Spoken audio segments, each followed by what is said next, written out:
Welcome to DRM News Global. Today we're diving into a story that feels, well, almost ripped straight from a Hollywood script itself. It really does. You've got a public relationship, a big movie launch, and then a breakup playing out right under this intense spotlight. Yeah, speculation, PR strategy, it's all tangled up. And now one of the main people involved is sharing her side of things. That's right. We've been looking through the stack of sources you sent over, mostly articles covering model and brand owner Gigi Paris's recent interview on the Too Much podcast. Okay. And these pieces really detail her perspective, her feelings on the end of her relationship with actor Glen Powell. Right, the long-term one. Exactly. And specifically how it all got mixed up with the huge buzz and those romance rumors, surrounding him and his co-star Sydney Sweeney during the press tour for Anyone But You. So our mission with this DRM News Global is to unpack your sources, really get to the heart of Gigi Paris's story, her account of the relationship, the breakup, and maybe most importantly, how she felt about the very public way it was all handled. Mm-hmm. And what does looking closely at her experience, plus some other reported viewpoints, tell us about, well, the pressure cooker of personal life when your partner's job is so public? Yeah. Especially when PR gets involved. Yeah, the potential cost of that. Okay, let's get into it. So just to quickly set the stage, the main figures are Glen Powell, actor, Top Gun, Maverick, and of course, Anyone But You. Yep. His now ex-girlfriend, Gigi Paris, model, founder of Gigi Paris Clothing. And the third person sort of caught in the public narrative is actress Sydney Sweeney, Powell's co-star. Okay, got the cast. Now, the relationship timeline, based on your sources. Glen and Gigi, they were first linked, seems, back in early 2020, spotted on vacation in Mexico. Right. By 2021, they went Instagram official, sharing things more openly. Yeah. And they dated for over 3 years. 3 years, that's significant. Not just a fling. No, exactly. And Gigi herself mentioned they'd even talked about forever at one point. So that context is really important here. Definitely. Sets the stakes. So the breakup timeline, how did that line up with everything else? Crucial point.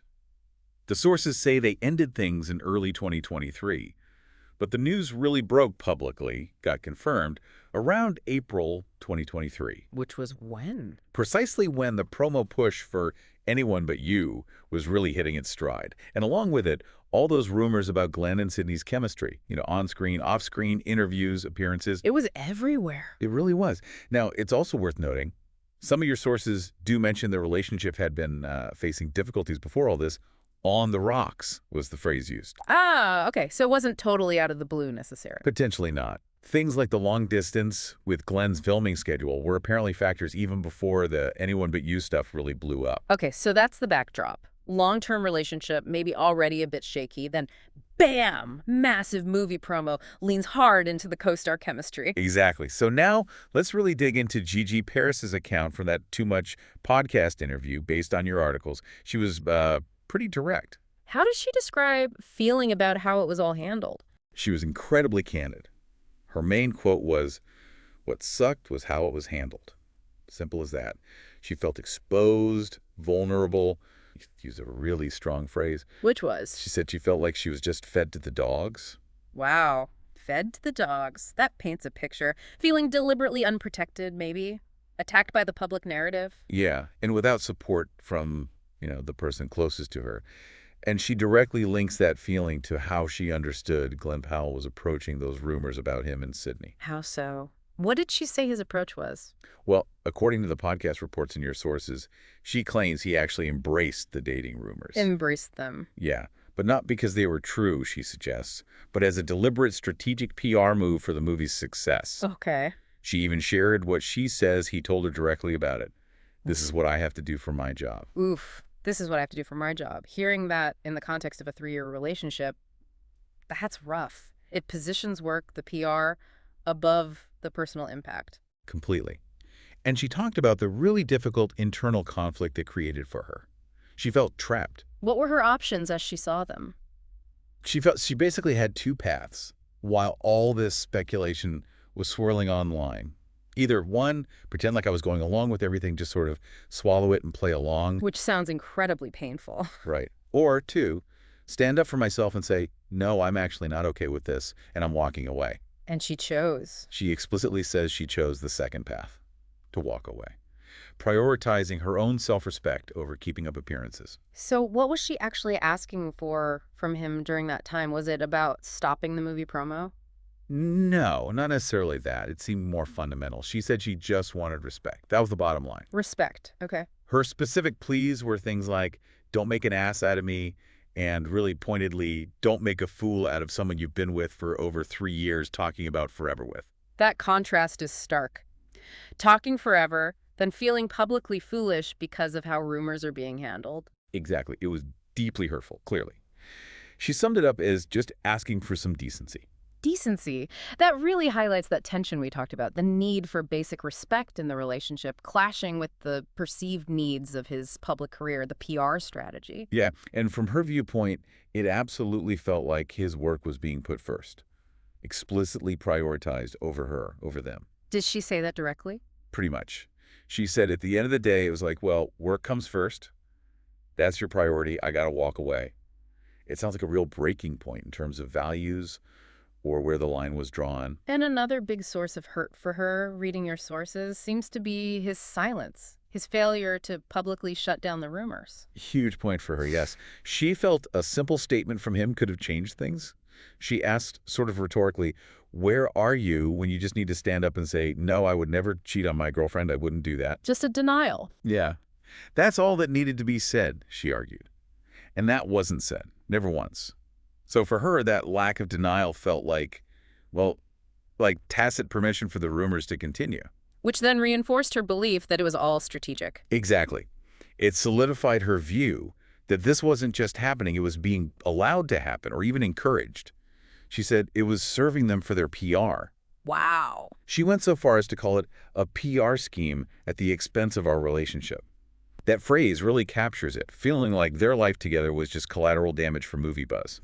And did she mention a specific moment, like a final straw that made her decision absolute? Yes, she did. She pinpointed one event, one conversation that was the undeniable end for her. Okay, let's focus on that breaking point as reported in the sources. Right, so this happened when she was actually planning to fly to Australia to visit him. He was filming Anyone But You there. Okay. And this was happening, in her words, while all this S was coming out on the internet. So the rumors were peak intensity. So she's about to fly across the world into this storm. Then what? She gets a phone call from him. And the words he apparently used, they hit hard. According to her, he said, the producers and I have discussed that I think it's best that you don't come to visit. Whoa. Not just I think it's best, but the producers and I have discussed. That framing. It's incredibly telling, isn't it? It brings the production, the movie's needs, right into the heart of their personal relationship decision. It really emphasizes how intertwined it all became. How did she react to hearing that on the phone? Her immediate reaction was just final. She said she hung up just like that. And internally, her thought was immediate and absolute. This mother is done to me. Wow. She felt in that moment she had lost whoever that person was that I loved. That call framed around the producer's input was it the point of no return. But wait, didn't she still go to Australia even after that call? She did, which sounds incredibly difficult. She explained she went anyway, just to look him in the eye and break up with him. In person. Needed that closure. It seems like it. She described it as the hardest thing I'd ever had to do. It really speaks to the weight of those 3 years, needing that face-to-face ending, even knowing it was over. And then there was that weird detail about her time there after the breakup. Something about the film set. Oh, yeah, that was bizarre. She mentioned she was kind of stuck there for 2 weeks doing my jobs, presumably modeling gigs she already had lined up. Right. But she said there was a rule, like I was not allowed near set. I was not allowed anywhere near production. She called it very bizarre. Banned from the set, even after the breakup was done. That is weird. It almost feels like reinforcing her feeling of being excluded, or maybe seen as a complication to the PR narrative they were building around the co-stars. Yeah, exactly. Like her very presence was somehow incompatible with the movie's promotional needs at that point. It definitely feeds her narrative. It does. It's just the movie's demands were dictating things, even on that personal level. Okay, so Gigi's account is very clear, very emotional, focused on the handling, the disrespect she felt. But your sources also include other perspectives, right? From Powell and Sweeney, maybe other sources. Yes, and that's important for balance. Glen Powell himself has talked publicly about the promo strategy. He's quoted saying something like, "The two things you have to sell a rom-com are fun and chemistry." Okay, standard rom-com playbook. Right. And he acknowledged that he and Sydney had both, so they decided they'd just have to lean into it a bit, and it worked wonderfully. Hmm. So he confirms leaning in was a conscious choice from his side. And Sydney Sweeney said something similar about giving fans what they want. Yeah, she basically echoed it, quoted saying, "It's a rom-com. That's what people want. They want it. It's fun to give it to them." So both stars acknowledged playing up the chemistry was part of the job, part of selling the movie. But Powell also acknowledged it was difficult for him personally, didn't he? Because of the breakup. He did. He said something like, "It made things harder for me to lean into that stuff, was that I was going through a very real breakup amidst a promotional tour." Right. He even contrasted it with Sydney's situation, saying it was easier for her because she was in a committed and wonderful relationship while he was ending things with someone he really loved and cared about. So that adds a layer. He wasn't oblivious to the personal difficulty, even if he felt professionally obligated. Seems that way. It suggests maybe some internal conflict on his side, too, even while participating in the strategy Gigi found so hurtful. Okay, and this is where things get really interesting, because some of your sources offer a completely different reason for the breakup itself, right? Not tied directly to the PR handling. Exactly. This is a key conflict in the narratives you provided. A source spoke to People magazine and basically downplayed the whole Sydney Sweeney speculation factor. What did they say was the main reason then? This source claimed it was mostly long-standing issues, primarily the strain of long distance due to Glen's career. They said the relationship had been on the rocks since Top Gun came out because of those pressures. And crucially, this source stated Sydney Sweeney didn't play a part in the actual breakup. Okay, that's a direct contradiction to Gigi's focus on the handling of the speculation being the final straw. What about that Instagram unfollow? Did that source address it? They did, offered a different, maybe more mundane explanation. While many assumed Gigi unfollowed Sydney over the rumors, this source claimed it was just because Sydney hadn't followed Gigi back. Simpler, if true. Yeah. And this source also explicitly told people, Gigi is aware that Glen and Sydney never hooked up, directly challenging any idea that Gigi's actions stemmed from believing they were actually cheating. So putting these side by side, it's fascinating. You have Gigi's raw personal story about feeling disrespected, sacrificed for PR, the phone call being the end. Then you have other sources saying, no, it was distance, career pressure, stuff that was already there, and the co-star thing wasn't the cause. It really highlights how complex these public situations are. The same events can be interpreted so differently by those involved or reported differently by various sources. The truth gets murky. Absolutely. And on the cheating specifically, Gigi herself addressed that in the interview, right? Did she say she believed it happened? It's interesting. She stated, according to the reports, she has no confirmation of what actually happened regarding infidelity. So she doesn't know for sure. Right. But she immediately pivoted back to her main point, repeating that it just wasn't okay the way it was handled, period. For her, the handling, the public aspect, the perceived prioritization of PR, that was the undeniable issue, regardless of anything else. Gotcha. And didn't she say something surprising about Glen and Sydney potentially being together now? Yeah, that was quite a moment. She said something like, I hope that if they're meant to be, that they're meant to be. I hope they are in love or whatnot. Really? After everything? Yeah, and then she added this line, at least it would make it worth it for me. Wow. That's complex. Trying to find some meaning in the pain. Like, if that came out of it, maybe her hurt wasn't totally pointless? That's how it sounds. Almost a way of processing it, trying to rationalize the circus she felt caught in. She also strongly emphasized wanting to just walk away from that circus, saying she doesn't live that way. And just to close the loop on that, current reports, even Glen Powell's mom apparently weighed in, suggests they are not together. That's the latest reporting, yeah, that they're definitely not together and just a friend. Which, again, adds another layer. If they aren't together, does that validate the source saying the breakup wasn't about Sydney? Or does it, from Gigi's perspective, make the PR scheme feel even more like it was just a scheme, making the sacrifice feel even more manufactured? It could be read either way, depending on whose perspective you're centering. It really doesn't simplify things much. Okay, so let's pull back a bit. Thinking beyond these specific people, what does this whole tangled situation, as laid out in your sources, tell us more broadly?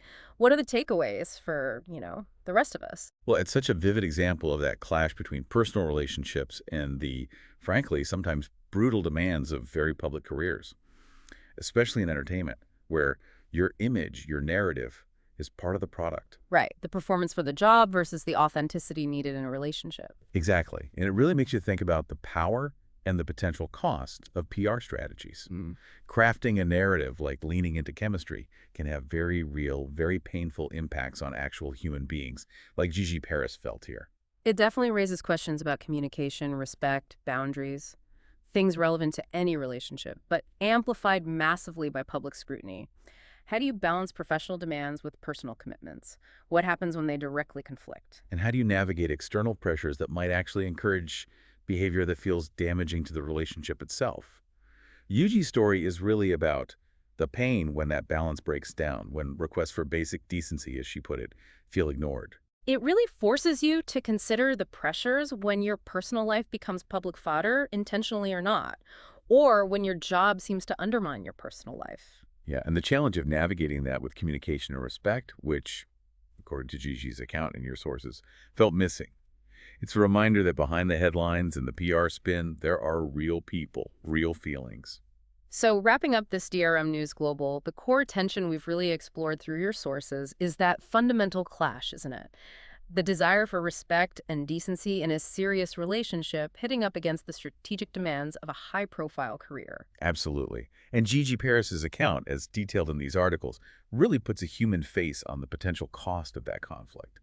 That feeling she described, being fed to the dogs, feeling sacrificed for a professional strategy. It's powerful. And it leaves you, the listener, with a pretty provocative thought, I think. How much should your job's requirements or its PR goals be allowed to dictate or override your personal commitments and boundaries, especially when it happens so publicly? What responsibility do individuals, and maybe even the industries they work in, have when professional tactics end up impacting personal well-being and relationships so directly? Definitely something to chew on next time you see one of these promotional narratives playing out.